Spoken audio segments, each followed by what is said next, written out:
Hello friends, मैं अंकिता स्वागत करती हूँ आपका वर्ल्ड ऑफ फिजिक्स में।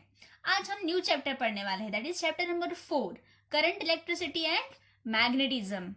इस लेक्चर में हम करंट इलेक्ट्रिसिटी पे फोकस करेंगे और नेक्स्ट लेक्चर में हम मैग्नेटिज्म के बारे में बात करेंगे। So let's begin. क्या क्या देखने वाले हैं हम इसमें? Definition of electric current, we will see the formula and the unit. लेकिन करंट इलेक्ट्रिसिटी या फिर इलेक्ट्रिक करंट को समझने के लिए सबसे पहले हमें उसके बेसिक नॉलेज अच्छे से पता होना चाहिए। ओके, इलेक्ट्रिक करंट तो सबको पता ही है ना। हमारे घर में जितने भी इक्विपमेंट्स है, फ्रिज से लेके लाइट से लेके फैन तक, हर एक जो हमारे एप्लीकेशंस है वो किस पे चलते हैं? एप्लियंस है वो किस पे चलते हैं? इलेक्ट्रिक करंट के ऊपर चलते हैं, बराबर है। तो इसका इंपॉर्टेंस हमारी लाइफ में आपको पता ही है, बस हमें इसके डिटेल्स में अभी हमें देखना है कि एक्चुअल में फ्लो कैसे होता है। जो करंट हम देखते हैं हमारे घर में वो आता कहाँ से है और वो कैसे फ्लो होता है। तो सबसे पहले हम बेसिक कंसेप्ट जान लेते हैं।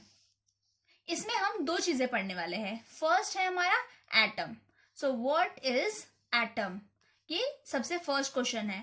तो देखो बच्चों, हमारे आजू बाजू में जो भी चीजें हैं, इवन ये पेपर हो या फिर ये पेन हो, हमारे आजू बाजू में आपको जो भी सब्सटेंसेस दिख रहे हैं उसको हम क्या कहते हैं? मैटर कहते हैं। तो जो भी मैटर एग्जिस्ट करता है यूनिवर्स में, उस मैटर का जो स्मॉलेस्ट पार्टिकल होता है, यानी सबसे छोटा पार्टिकल, उसको हम कहते हैं एटम। तो आजू बाजू में जो भी सब्सटेंसेस है, सब उन सब्सटेंस में से सबसे स्मॉलेस्ट पार्टिकल जो है उसको एटम कहते हैं। ये स्मॉलेस्ट पार्टिकल तो है, लेकिन एटम के अंदर भी और स्मॉल पार्टिकल्स होते हैं जिनको हम कहते हैं proton, neutron and electron. Okay, तो क्या पढ़ा हमने? मैटर, यानी हमारे आजू बाजू में जो सब्सटेंस है उनको हम मैटर कहते हैं, और मैटर का सबसे स्मॉलेस्ट पार्टिकल होता है एटम। और ये जो एटम है, उस एटम के अंदर 3 पार्टिकल्स होते हैं। एक होता है प्रोटॉन, दूसरा है न्यूट्रॉन और तीसरा है इलेक्ट्रॉन। देखो, जो प्रोटॉन है ना, इस प्रोटॉन के ऊपर पॉजिटिव चार्ज होता है। प्रोटॉन के ऊपर कौन सा चार्ज होता है? Positive charge. जो इलेक्ट्रॉन होता है, इस इलेक्ट्रॉन के पास होता है निगेटिव चार्ज। और ये जो न्यूट्रॉन है, इस पे कोई चार्ज नहीं होता, ये होता है न्यूट्रल। न्यूट्रॉन कैसा होता है? न्यूट्रल। तो बेसिकली ये तो आपको सेपरेट लेक्चर में आप एटम को स्टडी करने वाले हो, लेकिन यहाँ पे करंट इलेक्ट्रिसिटी को समझने के लिए या फिर इलेक्ट्रिक करंट को समझने के लिए हमारे लिए इंपॉर्टेंट है इलेक्ट्रॉन। ओके, तो आपको ध्यान में रखना है कि इलेक्ट्रॉन के पास कौन सा चार्ज है? निगेटिव। और मैटर जो है, मतलब जो सब्सटेंस है, उसके अंदर क्या क्या प्रेजेंट रहेगा? मतलब प्रोटॉन, न्यूट्रॉन और इलेक्ट्रॉन। लेकिन हमारे काम का है अभी फिलहाल इलेक्ट्रॉन। इसका स्ट्रक्चर भी देख लेते हैं एटम का। तो ये प्रेजेंट कैसे होते हैं? देखो, सबसे बीच में होता है न्यूक्लियस। न्यूक्लियस में क्या क्या रहेगा? प्रोटॉन और न्यूट्रॉन। देखो, प्रोटॉन और न्यूट्रॉन दोनों कंबाइन होकर क्या बनता है? हमारा न्यूक्लियस। और ये जो न्यूक्लियस है, इसके सराउंडिंग में रिंग्स होते हैं बहुत सारे, और उन रिंग्स के अंदर होते हैं इलेक्ट्रॉन्स। तो प्रोटॉन और न्यूट्रॉन फिक्स है, मतलब वो बीच में ही है, वो मूव नहीं हो रहे। लेकिन जो इलेक्ट्रॉन्स है, ये घूमते रहते हैं इसके सराउंडिंग, किसके? न्यूक्लियस के। और ये दोनों मिलके, ये तीनों मिलके क्या बनता है? हमारा एटम, राइट। तो अभी मैटर को देख लेते हैं। अच्छा, कंसीडर करो कि ये क्या है? हमारा कॉपर वायर, राइट। तो अगर ये कॉपर वायर है, तो कॉपर वायर यानी क्या है? मैटर है। तो इस मैटर के अंदर हमने क्या देखा? बहुत सारे एटम है। मतलब कॉपर वायर के अंदर बहुत सारे एटम्स है, और एटम के अंदर क्या है? Proton, neutron, electron. मतलब हम ऐसा बोल सकते हैं कि कॉपर वायर के अंदर बहुत सारे पॉजिटिव चार्ज प्रोटॉन्स और निगेटिवली चार्ज इलेक्ट्रॉन्स प्रेजेंट होते हैं, बराबर। तो ये आपको चीज ध्यान में रखनी है कि कॉपर वायर अगर है या फिर एल्यूमिनियम का वायर है, कोई भी वायर अगर है, तो उसके अंदर क्या प्रेजेंट रहेगा? Electrons, that is negative charge. क्या कहते हैं इसको? चार्ज। नेगेटिव चार्ज इलेक्ट्रॉन और पॉजिटिव चार्ज प्रोटॉन। क्योंकि प्रोटॉन फिक्स है, तो ये हमारे काम के नहीं है करंट इलेक्ट्रिसिटी में। लेकिन कौन से काम के? हमारे इलेक्ट्रॉन्स, क्योंकि इलेक्ट्रॉन्स की वजह से ही इलेक्ट्रिक करंट फ्लो होता है। इतना समझा है? अभी नेक्स्ट देखते हैं, that is potential difference. Potential difference यानी क्या? Difference between the potential at the two points. Potential difference को समझने के लिए एक एग्जांपल देखते हैं। कंसीडर करो कि दो बीकर है, एक जो बीकर है उसमें ज्यादा पानी भरा हुआ है और जो दूसरा बीकर है ना उसमें पानी कम है। इसका मतलब, और ये जो नीचे का बीकर है ये फर्स्ट बीकर है और ये सेकंड बीकर है। तो जो फर्स्ट बीकर है ये आपका हायर पोटेंशियल पे है, मतलब ये ज्यादा ऊपर के हाइट पे है, और जो सेकंड बीकर है ये आपका लोअर पोटेंशियल पे है। तो क्या होगा अभी बताओ मुझे, अगर हमने यहाँ से एक पाइप लगा दिया तो मुझे बताओ क्या हायर पोटेंशियल से पानी लोअर पोटेंशियल में जाएगा या लोअर से हायर जाएगा? ऑब्वियसली हमेशा पानी कैसा फ्लो होता है, ऊपर से नीचे। तो ये हमेशा कैसे फ्लो होगा, from higher potential to lower potential, first beaker से सेकंड बीकर। अगर ये आपको नहीं समझ रहा है तो वाटरफॉल का एग्जांपल देख लो। वाटरफॉल सबने देखा है, बहुत प्यारा लगता है ना वाटरफॉल जब हम देखते तो, राइट। तो वाटरफॉल का जो पानी होता है वो कैसे आता है, हमेशा पेड़ पहाड़ से नीचे की तरफ आता है। मतलब पहाड़ कहाँ पे है, हायर एल्टीट्यूड पे है, तो वहां से वो नीचे के डायरेक्शन में आ रहा है, मतलब हायर से लोअर। कोई भी चीज हो वो हमेशा कैसे फ्लो होगी, हायर से लोअर। क्या कभी पानी नीचे से ऊपर जाएगा? नहीं जाएगा। हमारे घर में वाटर पंप्स होता है, ठीक है, जो इलेक्ट्रिक मोटर होती है। इलेक्ट्रिक मोटर जो है वो हम क्यों लगाते हैं, क्योंकि नीचे से पानी ऊपर जाने के लिए। लेकिन जब एक बार टैंक में पानी भर जाता है तो क्या पानी टैंक में से हमारे नल तक आने के लिए हमें इलेक्ट्रिक मोटर की जरूरत होती है?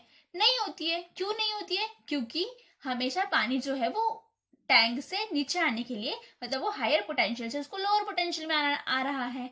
ओके, समझ में आ गया आपको?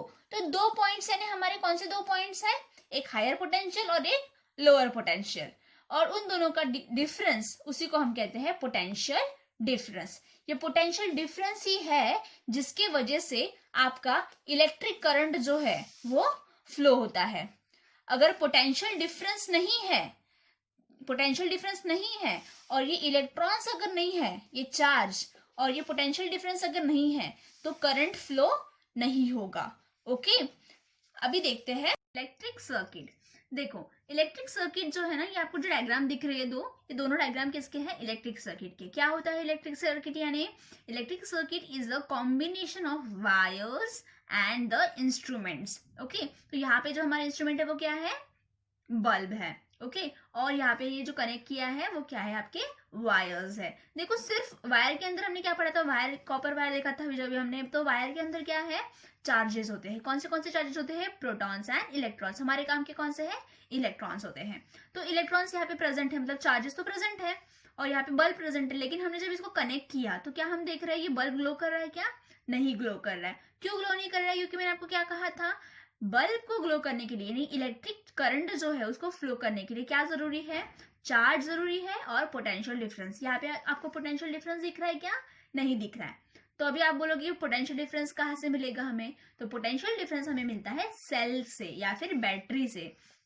तो देखो बैटरी, ये जो हमने लगाया ना, ये क्या है, आपका सेल है। It is a symbol of cell. Cell को हम ऐसे रिप्रेजेंट करते हैं। एक जो है ये छोटी वाली जो लाइन दिख रही है आपको, ये निगेटिव चार्ज रिप्रेजेंट करती है, और जो बड़ी लाइन आपको दिख रही है ये पॉजिटिव चार्ज होता है। तो it is the symbol of cell, ध्यान में रखना है। और सेल से हमें क्या मिलता है, पोटेंशियल डिफरेंस मिलता है। ओके, तो अभी क्या किया, अभी हमने पोटेंशियल डिफरेंस यहाँ पे लगा दिया, मतलब सेल को लगा दिया वायर के अंदर, और अभी ये हमारा बल्ब है, और हमने क्या कर दिया, ये जो वायर्स है ना इसको ये हमने क्लोज कर दिया। अभी ये पूरी सर्किट हमारी क्या हो गई, कंप्लीट हो गई।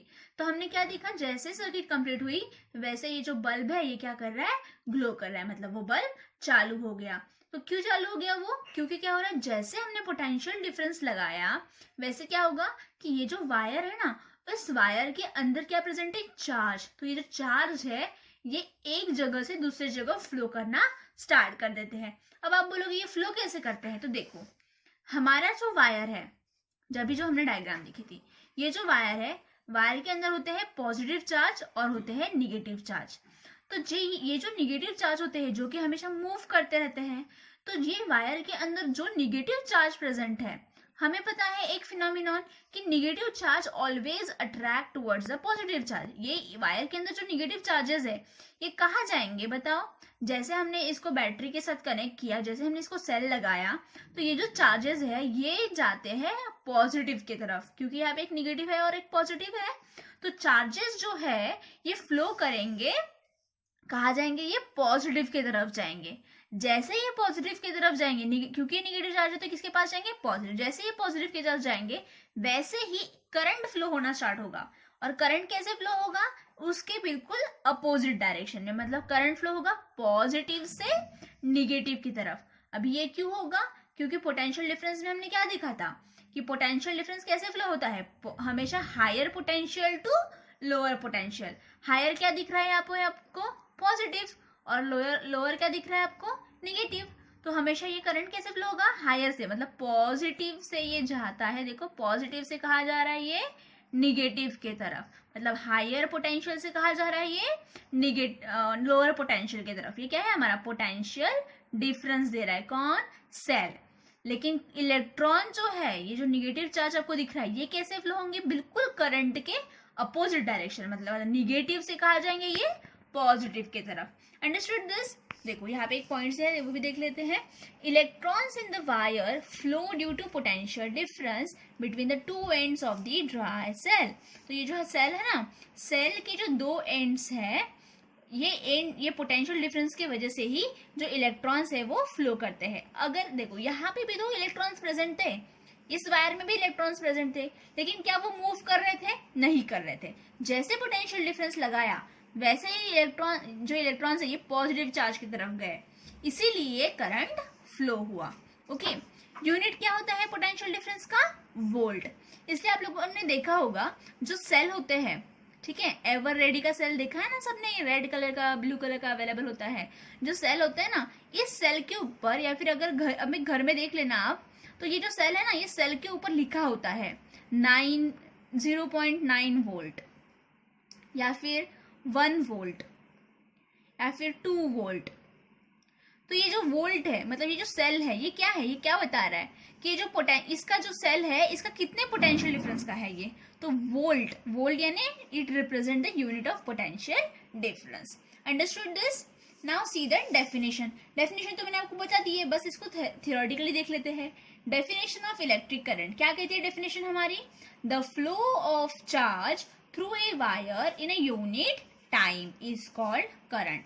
करंट कब फ्लो होता है? अभी देखा हमने करंट कब फ्लो होता है? जब फ्लो होता है, क्या फ्लो होते हैं? चार्जेस। जब ये चार्जेस वायर के अंदर फ्लो करते हैं तब बिल्कुल उसके अपोजिट डायरेक्शन में फ्लो होता है करंट। Understood this? इसका फॉर्मूला क्या बनेगा फिर? जैसे हमारी डेफिनेशन है उसी से हमारा फॉर्मूला बनेगा। डेफिनेशन में देखो क्या बोला है? Flow of charge. Charge flow हो रहे, कैसे फ्लो हो रहे? वायर के अंदर से फ्लो हो रहे हैं, लेकिन कब फ्लो हो रहे हैं? इन a unit time, particular time में फ्लो हो रहे हैं। तो हमारा फॉर्मूला क्या बनेगा इलेक्ट्रिक करंट का? इलेक्ट्रिक करंट को हम रिप्रेजेंट करते हैं आई के साथ। इलेक्ट्रिक करंट का फॉर्मूला बन जाएगा हमारा फ्लो ऑफ चार्ज, यानी ऊपर आएगा चार्ज और नीचे क्या आएगा हमारा? Unit time. Okay, flow of charge, इसलिए ऊपर क्या आया? चार्ज, किससे? Through a wire in a unit time, इसलिए नीचे क्या आया? टाइम। ओके, इनके सिंबल्स भी देख लो। करंट को हम रिप्रेजेंट करते हैं आई के साथ, चार्ज को हम रिप्रेजेंट करते हैं क्यू के साथ। ये सिंबल्स है उनके, ठीक है, यूनिट्स नहीं है। क्या है ये? सिंबल है। और टाइम का सिंबल क्या है? टी। तो हमारा फॉर्मूला क्या बन गया? I is equals to Q upon T. अब इनकी यूनिट भी देख लेते हैं।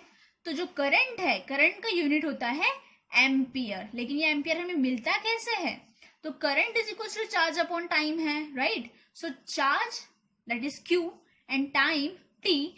चार्ज को हम मेजर करते हैं कूलॉम में एंड टाइम को हम मेजर करते हैं सेकेंड्स में। ये तो सबको पता है, टाइम को किसमें मेजर करते हैं? सेकेंड्स में। तो चार्ज अपॉन टाइम यानी क्या हो गया? Coulomb upon seconds. तो कूलॉम का सिंबल है C और सेकेंड्स का सिंबल है S। तो हमारा C अपॉन यानी कूलॉम अपॉन सेकेंड्स क्या बन जाएगा? एम्पियर। तो यूनिट ऑफ करंट का यूनिट क्या बनेगा हमारा? Ampere. Okay, so this is ampere is the unit of current. चलो एक बार शॉर्ट में रिवाइज कर लेते हैं। What is the definition of electric current? Flow of charge through a wire, मतलब चार्ज फ्लो होते हैं, कहाँ से फ्लो होते हैं, वायर से, एक पर्टिकुलर टाइम में, उसको हम कहते हैं करंट। फॉर्मूला क्या बनेगा, हमारे डेफिनेशन से ही बनेगा। करंट इज इक्वल टू क्या हो गया, करंट यानी क्या हो गया, हमारा चार्ज फ्लो हो रहा है एक पर्टिकुलर टाइम में, that is Q upon T. ये फॉर्मूला बहुत ज्यादा इंपॉर्टेंट है, I is equal to Q upon T. इसके ऊपर आपके कुछ न्यूमेरिकल्स भी रहेंगे, ओके। एंड फिर इसका यूनिट क्या हो जाएगा, चार्ज का यूनिट है क्यूलॉम, टाइम का यूनिट है सेकेंड, सो क्यूलॉम अपॉन सेकेंड, उसी को हम कहते हैं एम्पियर। सो इलेक्ट्रिक करंट का यूनिट क्या हो जाएगा, ampere, represented by a symbol A. Understood this? Thank you बच्चों।